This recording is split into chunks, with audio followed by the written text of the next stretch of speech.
সোনার চামচ মুখে দিয়ে জন্মেছিলেন তিনি। বাবা ছিলেন কোটিপতি ব্যবসায়ী। অঢেল সম্পদ থাকা সত্ত্বেও ছেলেকে মানুষ করেছেন একদম মধ্যবিত্ত ঘরের ছেলেরা যেভাবে বেড়ে ওঠে ঠিক সেভাবেই। ছেলের আবদার পূরণ করেছেন ঠিকই, তবে প্রয়োজনের তুলনায় বেশি নয়। তিনি ভালো করে জানতেন যে বাবার মৃত্যুর পরে বাবার সকল সম্পদের মালিক তিনিই হবেন, তবে তার সেই ধারণা একদমই ভুল প্রমাণিত হয়েছিল। অন্যান্য শিল্পপতি পরিবারের মতোই তিনি ভেবে নিয়েছিলেন গ্র্যাজুয়েশনের পর বাবার অফিসে তার চাকরি হবে। তার সেই স্বপ্ন পুরোপুরি মিথ্যে প্রমাণিত হলো যখন তিনি গ্র্যাজুয়েশনের পর বাবার প্রতিষ্ঠানে চাকরি পেলেন না। বাবা তাকে অত্যন্ত কড়া ভাষায় বললেন, নিজের যোগ্যতায় কাজ খুঁজে নাও।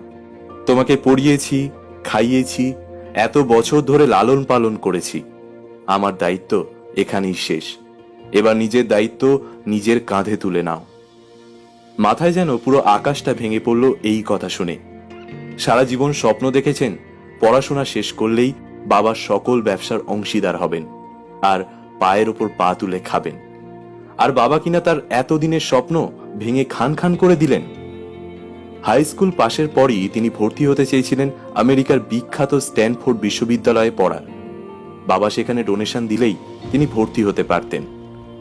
বাবা তার ভর্তির জন্য সেখানে ডোনেশন তো দিলেনই না, বরং স্পষ্ট ভাষায় বলে দিলেন, পারলে নিজের যোগ্যতায় ভর্তি হয়ে দেখাও, আমি কোনো ডোনেশন দিতে পারবো না। বাবার এমন কঠোর আচরণে তার মনে এক জেদ চেপে বসল। এত বড় কোটিপতির ছেলে হয়েও খুব সামান্য বেতনে একটি পত্রিকা অফিসে চাকরি নিলেন। বাড়ি থেকে প্রায় 7 মাইল দূরে ছিল তার অফিস। বাড়িতে অনেক গাড়ি ছিল, অথচ তাকে অফিসে যেতে হতো পায়ে হেঁটে, কখনো আবার গণপরিবহনে চড়ে। একটা সাইকেল কেনার টাকাও ছিল না, তাই বলে কোনোদিন বাবার কাছে সেটা চাননি। অন্যদিকে তার বাবা নিজের চেষ্টায় শূন্য থেকে সাফল্যের শিখরে উঠেছিলেন। এই জন্যই তিনি চাইতেন তার সন্তানও সেইভাবেই পরিশ্রম করে সাফল্যের চূড়ায় আহরণ করুক। যাই হোক, ইউনিভার্সিটি অফ ওরিয়ন থেকে গ্র্যাজুয়েশনের পর তিনি যোগ দিলেন সেনাবাহিনীতে।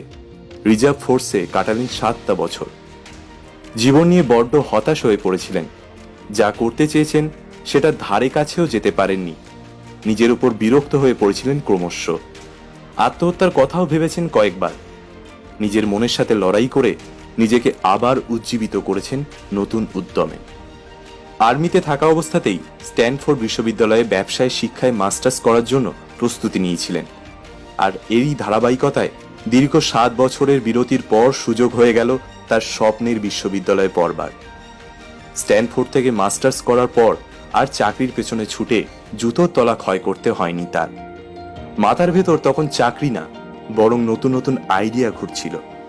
স্ট্যানফোর্ডে পড়া অবস্থায় হাত খরচের জন্য এক বন্ধুর সাথে জুতোর কারখানায় পার্ট টাইম কাজ করতেন তিনি। জুতোর ব্যবসার সবকিছু না জানলেও ভালোই আইডিয়া ছিল এই জগৎটা নিয়ে। তিনি জানতে পেরেছিলেন জাপানে তৈরি জুতোর কোয়ালিটি নাকি বেশ ভালো, কিন্তু আমেরিকায় যেসব জুতো বিক্রি হয় তার প্রায় সবই জার্মানিতে তৈরি। তিনি বেশ চিন্তা করে দেখলেন, যখন জাপানের ফুজি ক্যামেরা যদি অন্য সকল ক্যামেরার ব্যবসায় ধস নামাতে পারে, তাহলে জাপানের তৈরি জুতো জার্মানি জুতোকে আমেরিকার বাজারে বসিয়ে দিতে পারবে। আর কিছু চিন্তা না করেই তিনি উড়ান দিলেন জাপানে। সোজা চলে গেলেন জাপানের কোব শহরে।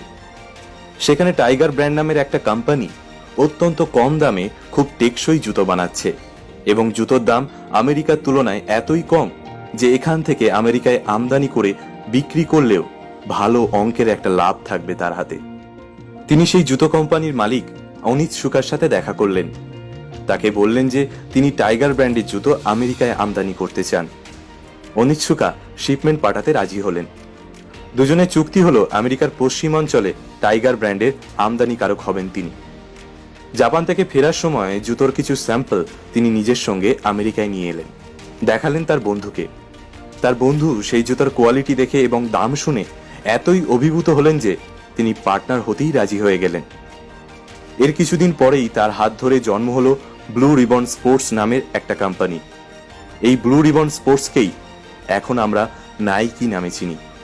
বিশ্বের সর্ববৃহৎ জুতো প্রস্তুতকারী প্রতিষ্ঠান, শীর্ষস্থানীয় স্পোর্টস ইকুইপমেন্ট নির্মাতা, হাজার হাজার কর্মচারী কাজ করে সেখানে। প্রতি বছর বিলিয়ন বিলিয়ন ডলারের টার্নওভার থাকে যে কোম্পানি। এই নাইকির জন্ম হয়েছিল যে মানুষটির হাত ধরে।